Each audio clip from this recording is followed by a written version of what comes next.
जय भीम। नमस्ते, आदाब, सत श्री अकाल साथियों। जय भीम, जोहार। तो साथियों, आज हम जिस विषय में देखना चाहेंगे वो ये है कि ये कोई बौद्ध धर्म के उपासिका हैं कीर्ति पाटिल जी, जो नागपुर से हैं। उन्होंने इस किताब को छपवाया है और ये ताइवान को गिफ्ट की है शायद, और फिर ये ताइवान से हमारे हाथों में पड़ी है। इसके अंदर में पाली भाषा का उच्चारण किस तरह से होना चाहिए, वंदना कहते समय किस तरह से सही, एकदम साफ सुथरी छपाई के साथ ये किताब हमारे हाथों में है। किताब एक अच्छे उत्तम मित्र का काम करती है। ये हमारे साथ होना चाहिए, सानिध्य में होना चाहिए। इनसे हमें सही दिशा मिलती है। अपने से किताबें कुछ नहीं छुपाती। एक अच्छा मित्र जैसे होता है उसी प्रकार ये अपने साथ होते हैं। बाबा साहब ने किताबों को ज़्यादा अपने जीवन में महत्व दिया था, तो हम सबका कर्तव्य है कि ये सारी किताबें पढ़कर अपने धम्म का अनुसरण आचरण करें। तो साथियों, इसमें प्रश्न है 330वां, त्रिरत्न वंदना किसे कहते हैं? बुद्ध वंदना, धम्म वंदना व संघ वंदना, ये तीन वंदना होती हैं। बाबा साहब डॉक्टर अंबेडकर जी, उन्होंने पाली का एक शब्दकोश तैयार किया था, डिक्शनरी तैयार की थी बाबा साहब ने।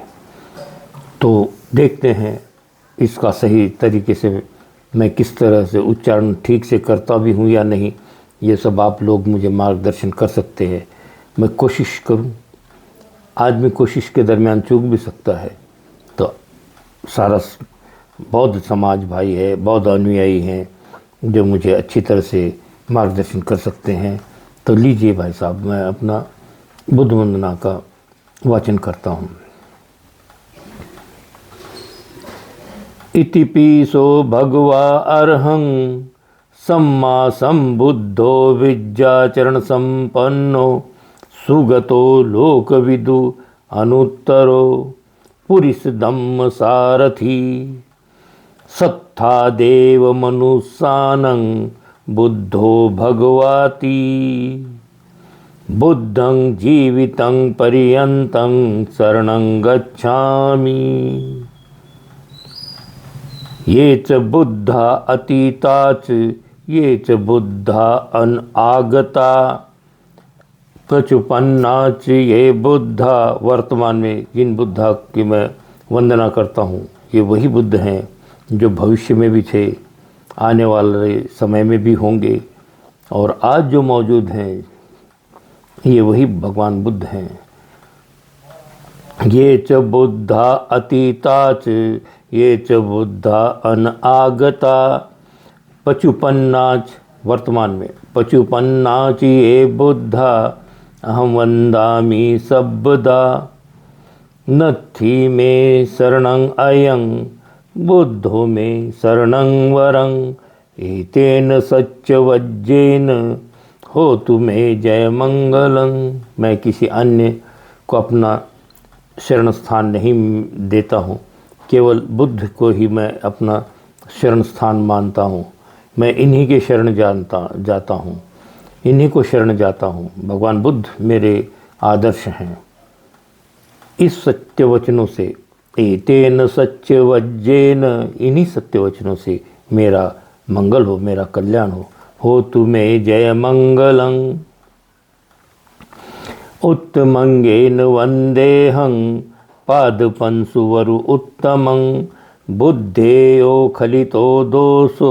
मुझसे अगर कोई अपराध होता है तो भगवान बुद्ध मुझे क्षमा करें।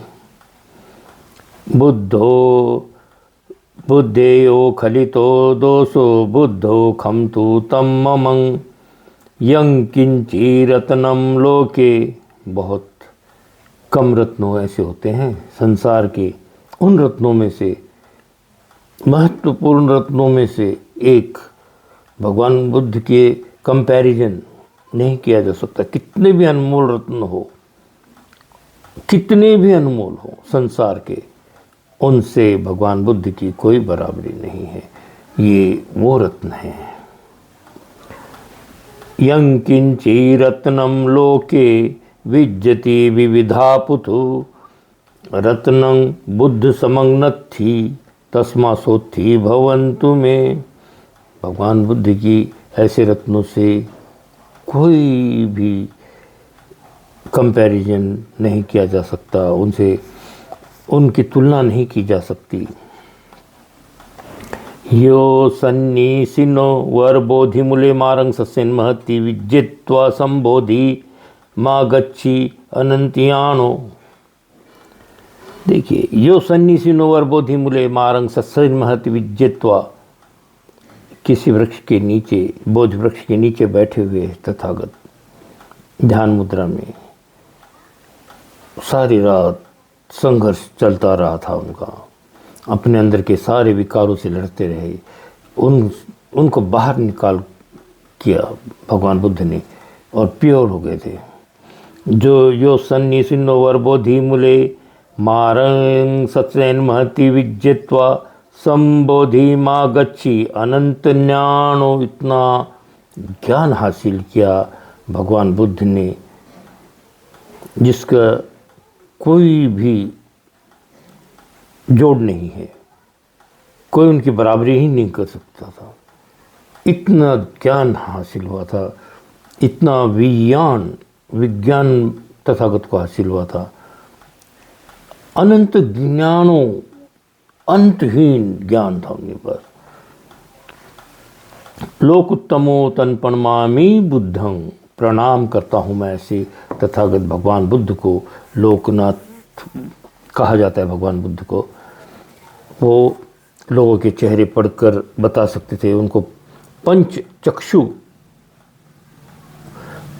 ये ताकत होती है प्रकृति के अंदर में।